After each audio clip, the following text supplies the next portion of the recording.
역대상 9장 1절에서 34절 온 이스라엘이 그 계보대로 계수되어 그들은 이스라엘 왕조 실록에 기록되니라.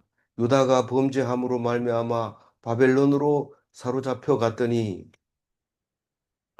어, 오늘 말씀은 바벨론 포로 가기 전에 음, 있었던 일을 지금까지 했고 갔다 와서 어, 다시 사람 숫자를 세고 있는 것 같아요.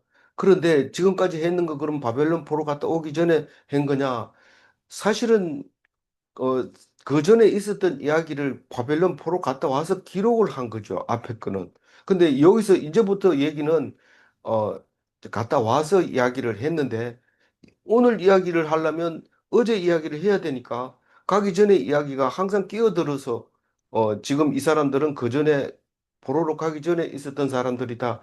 이러한 사람들이다라고 기록을 함으로써 정체성을 분명하게 해주고 있는 거죠. 사실은 어제까지 오늘도 그렇긴 하지만 어제까지의 족보는 불분명합니다. 그러니까 종족은 많고 그 위에 선조들은 많으니까 어디에 끼워 맞출 줄 몰라서 그렇게 나열하는 식으로 해 있는 것들이 많고 어떤 것은 특별히 또 중복되는 것들이 많이 있습니다. 했는데 또 얘기하고 이런 것이 있기 때문에 우리가 이 성경을 특히 역대기를 읽을 때 교과서처럼 한 번 나온 거는 다시 안 나오고 한 번 했는 얘기는 딱 맞아떨어지고 그게 아니고 했던 얘기를 또 하면서도 틀린 이야기를 다른 이야기를 하고 이렇게 하기 때문에 이것은 일반 소설도 이렇게 일목요연하게 얘기 안 하고 이 얘기했다 저 얘기했다 하면 그 소설은 완성도가 떨어질 뿐만 아니라 신뢰성이 떨어져서 잘 안 읽죠. 그런 소설이 가끔 있습니다. 분명히 이쪽으로 갔다 했는데 그건 얘기는 안 하고 딴 얘기를 해버리면 그건 그만 얘기를 해주기가 좀 곤란해집니다. 그래서 성경은 그렇지 않습니다. 어디를 봐서도 그게 은혜가 돼야 되고 고라 자손이 봐도 은혜가 돼야 되고 베냐민 지파가 봐서도 은혜가 돼야 되고 이러기 때문에 은혜 안 되는 부분도 있지만 되는 부분은 나를 위해서 쓴 거다라는 것을 인정하고 성경을 버리지 말아야 되는데 내가 좋아하는 것만 골라서 읽는다 하면 그러면 그거는 그 순간은 이해가 되지만 그 다음에 주변 사람들하고 관계가 어려워집니다. 나는 열심히 기도한다. 이래서 기도하라 해서 기도했는데 딴 사람한테 얘기하니까 자기는 더 열심히 기도한다는 거예요. 그럼 이게 정체성을 잃어버린 거죠. 근데 어, 종교에는 기독교만 있는 게 아니고 다른 종교도 있다. 이런 거를 미리 알아놓으면 내가 힘을 쓸 때 다른 종교도 그렇게 한다. 이러면 힘을 안 쓰게 되죠. 오히려 더 기죽을 수 있어요. 열성으로 따지면 기독교가 제일 성의가 없습니다. 뭐 시간도 안 지키고 뭐 절기도 안 지키고 예배 드린다는 뭐 이불 속에서 드리고 뭐 먹으면서 드리고 이렇게 하는 종교는 세상에 없습니다. 이 기독교가 제일 모양으로 봤을 때 모양이 없어요. 우리보다 늦게 생긴 무슬림만 하더라도 하루에 5번씩 기도하는데 그 메카를 향해서 기도하는데 이 지구가 둥그니까요 반대편에 가가지고 글로벌 시대에는 아주 골치 아픕니다. 방향이 여긴 줄 알고 했는데 딴 방향이고 이러니까 그래서 기도를 안 들어줬는가 보다 이러면서 그 삼성전자는 정확하게 계산해가지고 메카의 방향을 딱 표시해주는 휴대폰을 만들어 놓으니까 무슬림은 다 그거 쓰고 있잖아요. 그렇게 열심히 하는데 우리는 뭐 이 설교 틀어도 나오고 저 설교 틀어도 나오고 다 나오니까 아무 때고 뭐 마음이 좀 그럼 틀어가 들으면 되는 거고. 그러니까 얼마나 풍성한 속에 살고 있고 자유롭게 살고 있고 그 형식에 치우치지 않고 있는 기독교인인데 정말로 구원받을 수 있는 사람이 몇 명이나 되느냐? 말씀 속에서 깨달아야 되는 거죠. 어제 말씀을 잠시 보면은 베냐민 지파 이야기와 기브온 지파 그리고 사울 이야기를 이렇게 하면서 왜 이런 말씀을 성경에 썼을까? 베냐민 지파는 사울이라고 하는 그 왕을 보내주시고 그 사울이 다윗을 위해서 먼저 있었다고 생각하면 우리는 그 사울을 잘 알아야지 다윗을 설명할 수 있습니다. 다윗이 하나님을 잘 섬겼다 이러면은 하나님 섬기지 않는 사람이 어디 있어? 이렇게 얘기를 할까 봐 사울을 미리 줘서 사울은 하나님의 말씀을 잘 듣지 않았다. 그 얘기를 하려고 어제 미리 준비를 합니다. 실제로 사울 이야기는 또 내일 또 합니다. 하지만 어, 그 사울 이야기, 사울 족보를 이렇게 얘기하면서 사울 족보는 유다 족보하고 달라서 사울이 베냐민 지파는 확실한데 누구의 아들인지 모르겠다. 그렇게 표현하고 있고요. 근데 갑자기 왜 기브온 족속이 거기 들어갑니까? 여긴 지금 이스라엘의 역사를 기록하고 있는데 왜 기브온 어, 족속의 얘기를 쓰고 있습니까? 기브온은 사실 이 출애굽할 때 여호수아가 들어왔을 때 썩은 떡을 갖다 놓고 속여서 어, 종이 돼 버렸습니다. 성전 물기 있는 종이 돼 버렸습니다. 다시 말해서 오래오래 살면서 유대 족속하고 기브온 족속하고 구분이 안 되게 돼 있어요. 세월이 지나가면서. 그랬는데 바벨론 포로 갔다 와서 기브온 족속은 엄청나게 중요한 역할을 합니다. 오늘 2절에 나오는 느디님 사람, 어, 이 사람들이 기브온 사람들입니다. 다시 말해서 제사장의 하인, 종, 노예, 이런 사람들이 였다는 거죠. 느디님 사람. 그러나 겉으로 보기는 뭐 성경에는 뭐 종이라고 하고 뭐 음, 노예라고 얘기하지만 그렇게 표현하면 안 됩니다. 전부 똑같이 자유롭고 다만 구별되는 거죠. 어, 제사를 드릴 수가 없고 물깃는 그 뭐 이렇게 하는 것뿐이지. 그래서 그 사람들이 포로에서 돌아왔을 때 숫자가 다른 사람은 적어도 느디님 사람들은 많았다. 그래 에스라 느헤미야에 보면 느디님 사람의 활약이 대단한 걸 알 수 있습니다. 사실 이 역대상 이전에는 어, 포로 갔다 오기 전에는 느디님이라는 말 자체가 없었습니다. 그래 갔다 와서 이 사람들이 정착하는 것을 이야기하고 있습니다. 근데 이 기브온 사람은 사울하고 같이 묶어놓은 이유가 뭐냐 하면 사울은 기브온 사람들을 아주 무시하고 많이 죽였다고 합니다. 근데 그건 성경에 안 나와요. 어디에도 안 나와요. 그런데 기브온 사람이 사울이 죽고 나니까 이 그 비가 안 오고 막 그래가지고 어 기브온 사람 때문에 그렇다. 그래서 다윗이 기브온 사람 불러가지고 무슨 이유냐 그렇게 얘기하니까 사울하고 우리하고의 관계 때문에 그렇다. 그래서 사울을 어떻게 하면 좋겠냐. 그래서 자녀를 아들, 손자 합해서 7명을 기브온 족속에게 줍니다. 주면 그 사람들이 그 7명을 죽입니다. 그, 그런 이야기가 있었기 때문에 기브온과 사울은 같이 묶어놓고 그 족속을 그 예루살렘에 살았다라고 이야기하고 오늘 갔다 와서 이야기를 하려고 그 전에 사로잡혀 가기 전에 이야기를 해놓고 오늘 사로잡혀 갔다는 얘기를 합니다. 그러니까 1절에 보면 유다가 범죄했기 때문에 바벨론으로 잡혀갔다. 그렇게 얘기를 하고 있습니다. 지금도 여전히 이 유다 백성들에게 유대인들한테 바벨론 포로 갔다가 온 이유에 대해서 얘기하면 우리는 하나님을 제대로 안 섬겼기 때문에 그렇다라고 한결같이 얘기합니다. 어떻게 하는 것이 하나님을 섬기는 거냐? 밤낮으로 하나님 앞에서 말씀 묵상하고 그리고 그것만 붙들고 있을 때 안 망한다. 진짜로 그렇냐? 진짜로 그렇다. 그게 믿음이죠. 그게 믿음이죠. 오늘 2절 읽어봅니다. 그들이 땅 안에 있는 성읍에 처음으로 거주한 이스라엘 사람들은 제사장들과 레위 사람들과 느디님 사람들이라.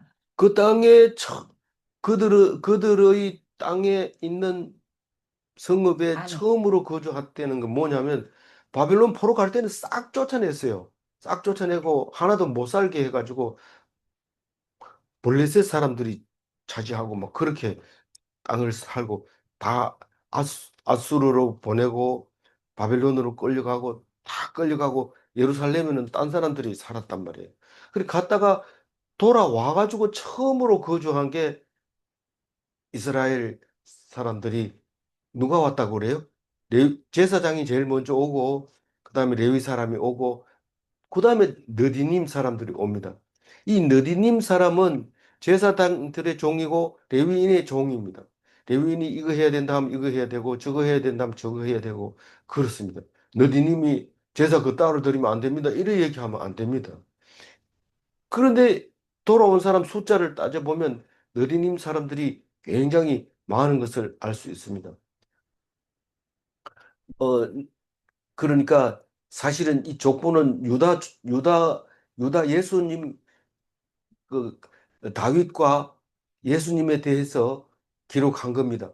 구약인데도 그렇습니다. 구약인데도 통치자를 기대하면서 기록을 한 겁니다. 그렇게 하고 400년 뒤에 예수님이 오시는 것을 볼 수 있습니다.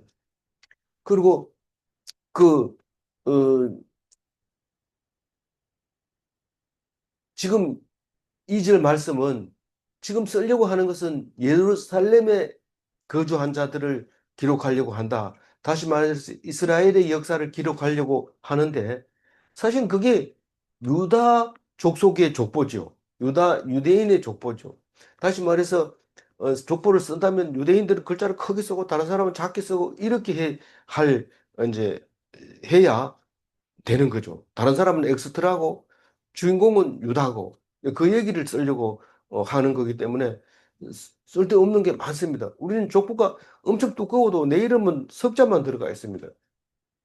그 족보를 왜 집에 놔두냐? 그 이름 석자를 설명하려고 놔두는 거죠. 그래서 뭐 이사 갈 때 다른 책은 안 가져가도 족보는 꼭 가져갑니다. 두께는 제일 두껍고요.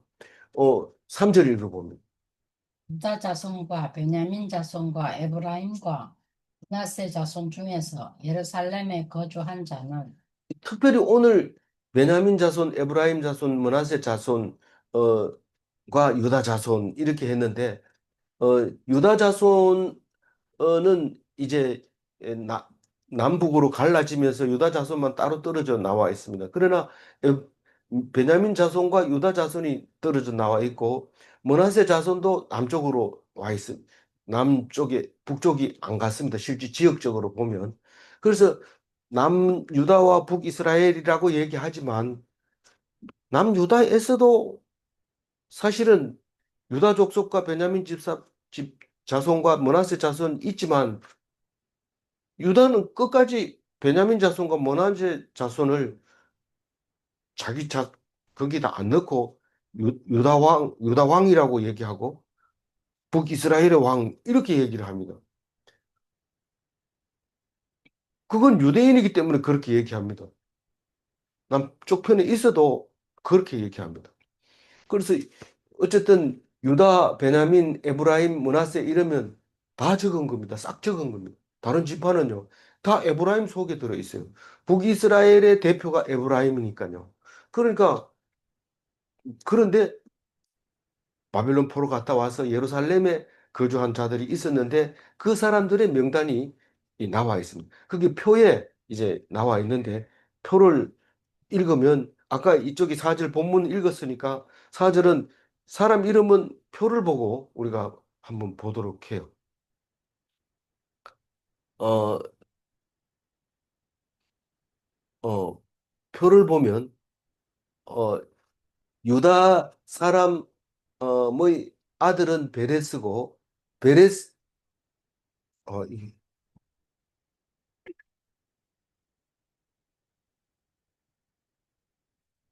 그다음에 베레스의 아들은 반이고 바니의 베레스의 아들들은 하나, 둘, 셋, 넷, 5명입니다.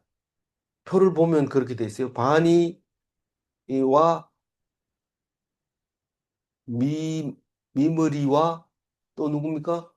같이 읽어봅니다. 오므리와 암미훗과 우데 이 5사람이 베레스의 아들로 나옵니다. 물론 족보는 다른 데 가면 다르게 나옵니다. 그런데 그거를 일일이 다 비교하면서 했었는데 6년 전에는 그런데 지금은 그렇게 하는 것이 옳게 묵상하는 게 아니다. 이것만 해도 바쁩니다. 바빠서 그냥 요대로만 기억하고 나중에 또 생각이 나면 여기 와서 찾아보고 그렇게 해야 될 것 같습니다. 그 다음에 실로 사람의 먼 아사야와 아들들이 그 아들들이다 어, 라고 얘기를 합니다. 누구의 아들들일까요? 어, 실로 사람 중에서 맏아들 아사야 그리고 얘기를 안 합니다. 그리고 세라 자손 6절은 세라 자손 중에 여우엘 그 다음에 여우엘의 형제 이렇게 얘기합니다. 여우엘과 그 형제 여우엘과 그 형제 그 다음에 7절 그러니까 유다 사람은 실로 사람 세라 자손 이렇고 그러니까 4절 5절 6절이 유다 사람을 얘기하는 거고 어 7절 8절은 베냐민 자손을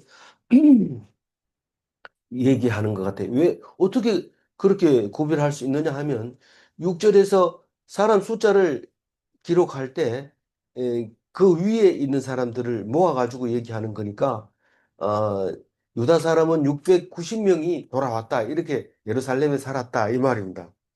그러니까 우리가 생각할 때 뭐 이스라엘 백성이 60만 장정만 뭐 60만 명 뭐 이렇게 얘기할 때는 굉장히 많아 보이지만 여기서는 바벨론 포로 돌아갔다가 돌아온다는 거는 쉬운 일이 아니죠.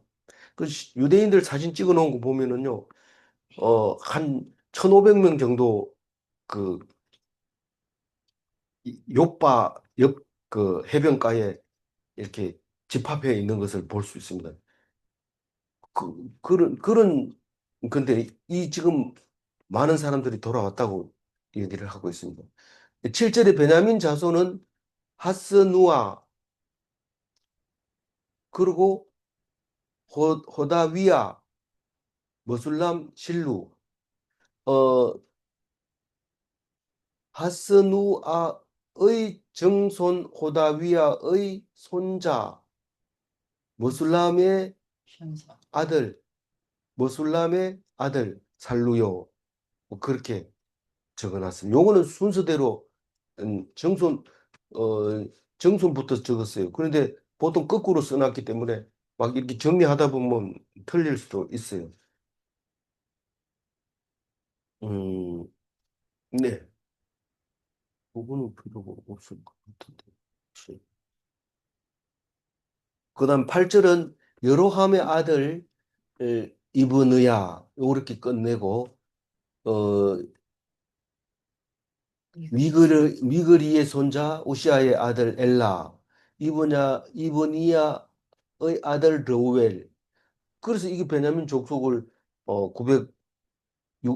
956명이었다. 왜 유대인들이 더 적게 왔을까? 어, 그건 잘 모르는데 베냐민 숫자가 유대인 숫자보다 많다는 것은 300명, 음, 200. 그 좀 신기한 일이죠.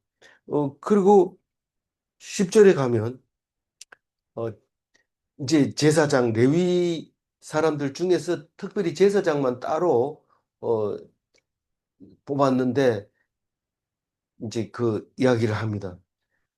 제사장 중에는 여다야, 여호야립, 야긴 이 사람들은 형제 같이 이제 여호야 여다야와 여호야립과 야긴 이거는 그 삼형제라고 생각하면 됩니다. 제사장 중에서 근데 꼭 삼형제가 아니고 다를 수도 있는데 그렇게 묶여놨고요.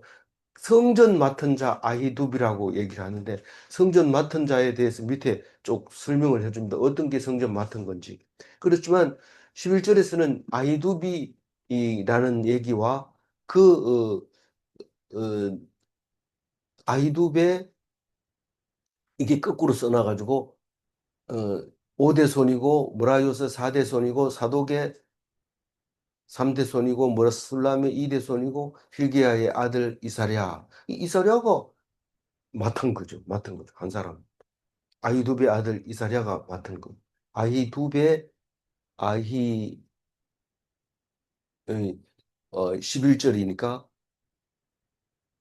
아히두비 맡은 거죠. 아히두비. 아히두비의 오대손. 아히두비의 오대손이니까 이사랴. 아사랴가 맡은 거죠. 아사랴가. 이사랴. 예. 아사랴가 맡은 이사랴. 이사랴가 성전 맡은 자는 이사랴고 이사랴의 오대 정손이 아히두비고 12절 보면은 음, 말기야가 나오는데 이 말기야는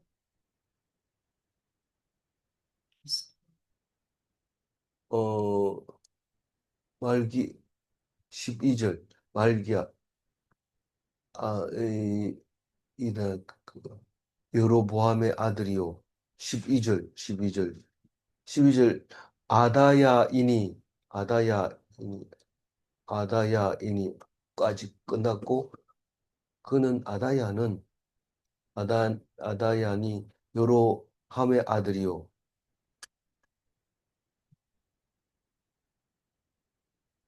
아다야가 만든다. 11절에 가면은 오대손 12절에 아다야니 그는 여로함의 아들이요 바스울의 손자요 말기야의 정손이요. 그럼 됐고 마아세는 예. 그래서 이 표를 보면 더 어렵게 돼 있네요. 그러니까 이 표를 볼 때 정리를 좀 해야 될 것 같은데 맨 예, 끝에가 맨 끝에가 제일 앞에 와야 되는데 이거 거꾸로 쓸 수가 없으니까 그다 색깔을 다르게 굵게 하든지 그렇게 해야 되는데 그건 약간 정리가 잘못된 건 아닌데 정리를 잘 눈에 띄게 해야 될까. 음, 예. 그다음에 이 인멜 인멜이 오대손이다. 마세아가 마세 마세. 마세가 그리고 그 형제들이 1760명이다. 그러니까 제사장들이 많이 오고 유대인들은 적게 오고 그래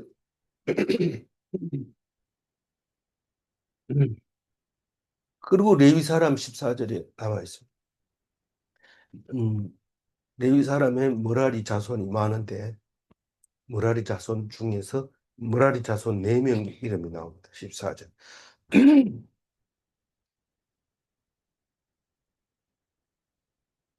네 명이 아들이 아니고 아사베 자손. 손자네요. 머라리 자손 하사바의 아들 아스리김 아들 핫숨의 아들 스마야 스마약 만든다. 14절 스마야 머라리의 자손 스마야이니 이 스마야는 어, 핫숨의 아들이요 아스리감의 손자요 아사바의 하사바의 정손이 15절 아삽은 마따냐가 저기 맡았는데 마따냐의 조상은 갈랄 헤레스 박발갈 이가 시그리 아삽다. 그렇게 일 맡은 사람이 마따냐. 15절 정손이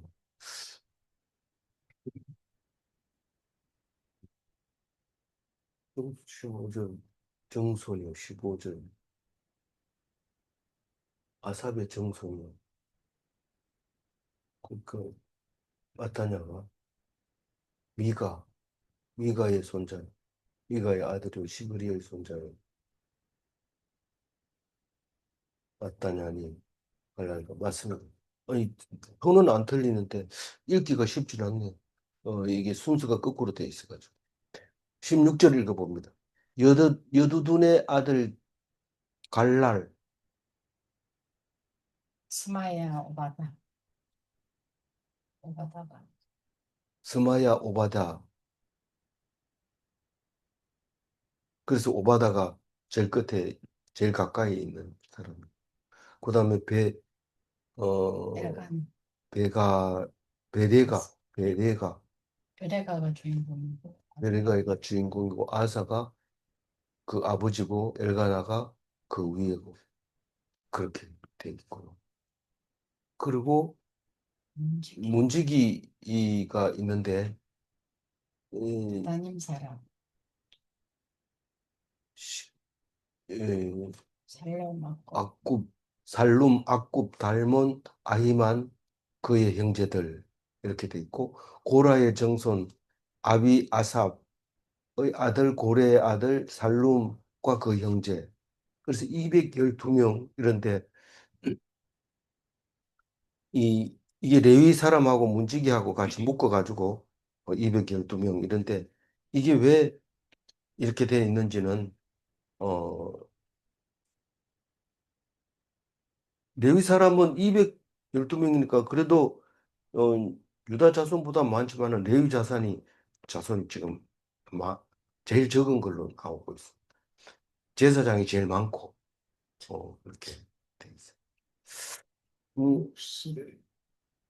어, 나중에 정리하면서 또 이렇게 보기 좋게 다시 색깔도 좀 칠하고 크게 해서 이 이야기하려고 하는 사람의 이름이 나타날 수 있도록 이게 지금 누구를 이야기하려고 하는지 표를 봐가지고 틀린 건 아닌데 이 끝에 있는 사람이 중요한데 우리는 이 족보를 보면 제일 위에 제일 조상이 누군가 그다음에 어느 파로 갈라졌는가 요것만 보고 내가 이렇게 내 것만 보잖아요. 근데 이 성경은 지금 현재 이스라엘에 와 있는 예루살렘에 이스라엘에 와 있는 그 사람들의 명단을 가지고 하다 보니까 중요한 게 끝에 있는 거예요. 지금 누가 와 있고 그 전에 누구다라는 걸 설명하려고 하니까 우리가 이해하기가 쉽지 않는 거죠. 일단 17절 한번 봅니다. 문지기에 대해서 설명을 하고 있어요. 지금 17절 문지기에 대해서 쭉 내려가는데 어디까지 내려가냐면 문지기가 끝에까지 다 말했어요. 28절은 28절부터는 어, 그 문지기는 아니네. 문지기 28절에서 잘라서 옮겨야 되는데 음, 그 성전 관리자를 앞으로 당겨 올라와야 되는데 안 올라왔어요. 일단 문지기가 18절에 보면 어, 어디를 지키는 문지기냐면 레위 자손의 진영의 문지기입니다. 레위 자손들이 성전을 지켜야 되는데 그 성전을 지키기 위해서 레위 자손들이 진영이라는 말을 쓰는데 이거는 군대 용어거든요. 막사를 얘기하고 있는 건데 이 용어를 그냥 그대로 번역한 거죠. 그래서 레위 자손들이 살고 있는 그 숫자는 많지 않아요. 근데 그 사람들이 그 지키고 있었는데 그러니까 그 전에 그랬다는 거죠. 그 전에 이 사람들은 전에 왕의 동문 쪽, 그 레위 자손의 진영의 문직이었다고 얘기합니다. 그러니까 왕궁이 있었는데 왕궁 동쪽에는 레위 자손들이 거처가 있었는데 그 거처에 있는 문직입니다. 그러니까 정확하게 얘기하면 레위인을 지키는 게 아니라 왕궁을 지키는 거죠. 근데 그 문 자체가 레위 진영의 문이기 때문에 레위 진영의 문이라고 말하는 것이죠.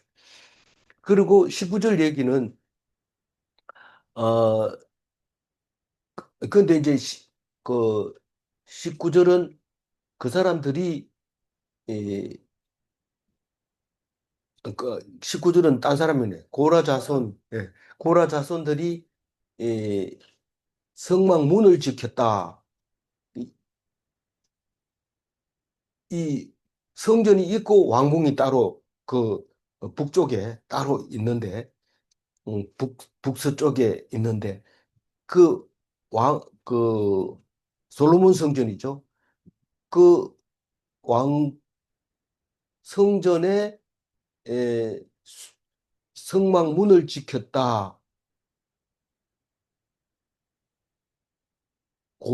고라의 자손이 수종 드는 일을 맡아서 성막 문을 지켰고 그들의 조상들도 여호와의 진영을 맡고 출입문을 지켰으며 고라 자손이 그 가기 전에 이렇게 문지기였기 때문에 갔다 와서도 문지기를 한다. 그 말을 19절에 하고 있고요.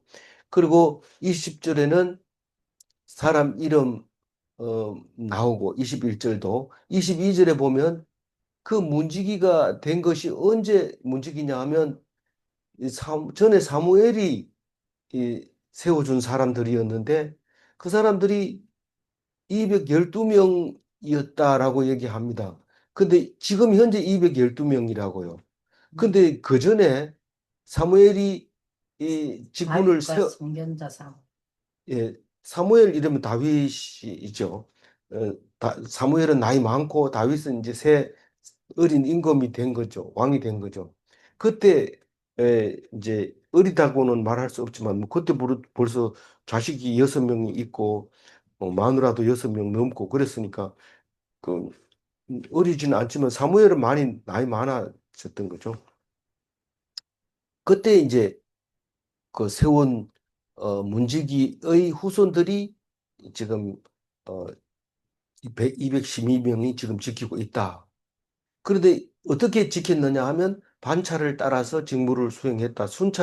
순차를 쫓아 이게 다른 성경은 반차를 쫓아 이렇게 여기는 뭐 반열은 없지만 그래도 순차적으로 이렇게 모아가지고 요번에 요 사람 요 팀들이 가고 요번에 요 팀이 가고 그렇게 문을 지켰다고 얘기를 합니다. 어디를 지켰느냐? 동서남북을 지켰다. 그렇게 사방을 지켰습니다. 한 군데만 지키거나 한 군데 빼놓고 지키고 이러면 그건 지킨 게 아니죠. 25절은 7일 교대로 한 주간은 여기서 하고 한 주간은 안식일을 기준으로 해서 돌아가면서 이제 교대를 하게 만들어 놨습니다. 26절에는 성전 문지기의 4명의 수장 문지기 중에서 책임자가 4명 나옵니다.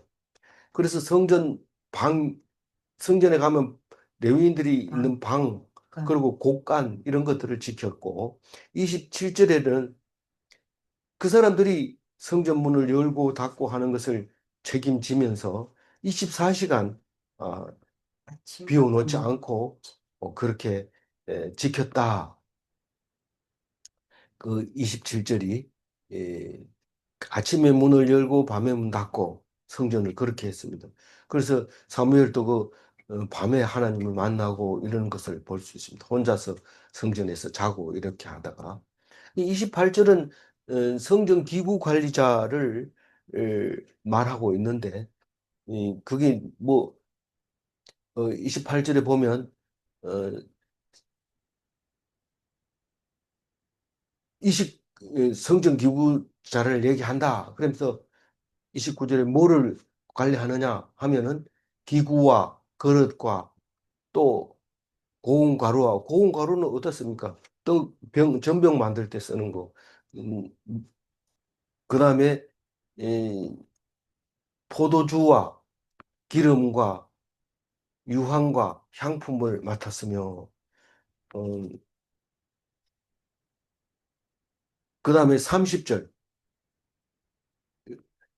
제사장 아들 중에는 향기름을 향품. 향기름 향품으로 향기름 만드는 그런 제조하는 책임만 진 사람이 있다. 그거를 30절에 얘기하고 31절에 보면 전병을 또 굽는 일을 하는 사람이 있어요. 전병은 어디다 쓰려고 제사 드릴 때 전병을 드립니다. 그 소제 드릴 때도 쓰고 그걸 드리고 나서 먹을 수 있어요. 모든 게 다 그렇습니다. 그 전병 굽는 게 쉬운 일이 아닌데 지금 말하자면 튀김하는 사람들. 32절에 보면 어, 떡을 담당하는 사람이 있습니다. 어, 그 진설병이라고 하는 떡인데 12개를 만들어서 이렇게 안식일마다 이렇게 바꾸는 겁니다. 33절에는 어, 레위인들은 어, 그 찬송하고 우두머리. 그리고 찬송하는 자가 우두머리라고 찬송하는 자가 우두머리인데 골방에서 먹고 자면서 자기 직분에 전념했다. 찬송하는 자만 그런 게 아니고 다른 사람들도 다른 일은 안 하고 자기 맡은 것에 철저하게 했습니다. 그래서 그 일만 하는 것이 있지 다른 일을 안 했다 이 말은 뭐 허들의 일이나 또 무슨 돈 버는 일이나 이런 거 안 했다 이 말입니다. 그 하나님의 맡은 일에 대해서 전념을 했다고 얘기를 합니다. 한국 사람은 이런 걸 보면 좋아하죠. 목사는 다른 일 안 하고 말씀만 전한다 이런데 그럼 좋죠, 당연히. 그런데 말씀도 전념 안 하고 일도 안 하고 이런 사람이 혹시 있을 수도 있어요. 그래서 제 한번 생각해 본 거죠. 제일 마지막에 34절 한번 같이 읽겠습니다. 그들은 다 레위 가문의 우두머리이며 그들의 족보의 우두머리로서 예루살렘에 거주하였더라. 그 레위인의 명단은 예루살렘에 거주한 사람들을 중심으로 기록하고 있다는 것을 알아야 됩니다. 우리는 어, 예루살렘을 시온이라고 얘기를 하고 어, 흩어져 있는 디아스포라들이 예루살렘으로 가고 싶어 하는 것을 시오니즘이라고 얘기를 합니다. 그게 아수르 시대 때나 바벨론 시대 때나 그 이후에 로마 시대 때까지 합해서 다 흩어진 사람들의 소망이 이 시오니즘입니다. 그래서 시오니즘이 있는 사람과 없는 사람이 어떻게 다를까요?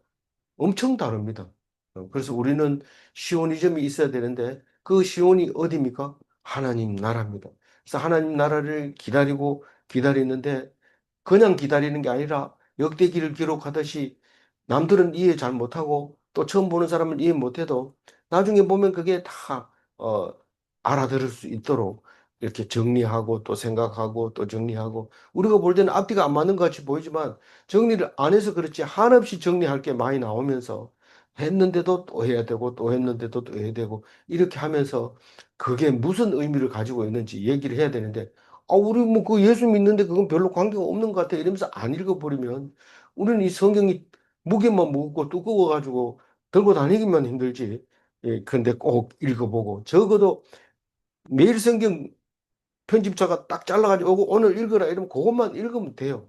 그것만 읽어나면 또 나머지 또 마태복음 이런 건 또 짧으니까 그것만 막상 묵상할 수 있는 거고 이거는 많아도 그중에서 읽혀지는 만큼만 읽다 보면 그러다 보면 하나님이 또 은혜를 줘서 더 은혜를 줄 수도 있고 그런데 사실 유대인들을 입장에서 보면 내가 이 베냐민 지파다 이러면 베냐민 지파에 대한 것만 줄말 쭉 그어가지고 그걸 가지고 외우고 하면서 정체성을 가지는 것을 보기 때문에 이 족보만 문제가 되는 게 아니라 그 사람들이 어디 살았다 이러면 그 땅에 가가지고 이 봐라 이게 우리 땅이다 이러고 막 내 나라 이러고 이러기 때문에 그 사람들은 이 성경 한 쪼가리 한 글자 이거를 굉장히 중요하게 여기는 것을 우리가 그냥 안 읽고 넘어가서는 안 된다 그런 생각이 듭니다. 내일부터는 뭐 이제 역사는 역사지만 그 족보는 족보지만 더 많은 이야기가 나오기 때문에 은혜가 될 겁니다. 오늘은 이 1장 하이라이트만 읽고 마무리하겠습니다. 같이 읽어봅니다.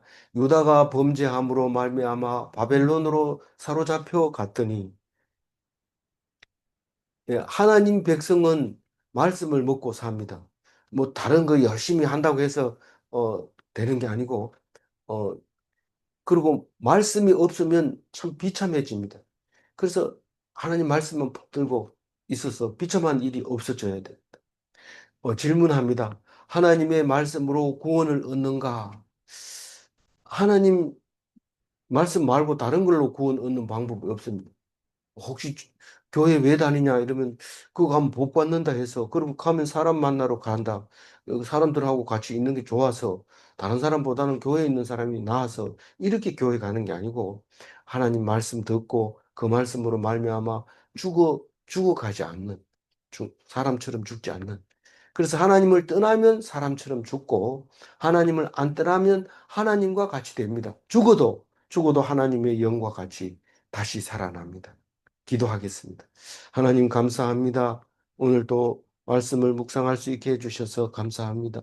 이 말씀 무슨 말인지 잘 알아듣지 못하고 복잡하고 그렇지만 이 말씀을 한번 읽었을 때 하나님께서 더욱 우리에게 주시려고 한 사랑을 깨달을 수 있을 거라고 믿고 오늘 또 하나님 앞에 말씀을 기억하게 하시고 조금이라도 생각나게 도와주시옵소서.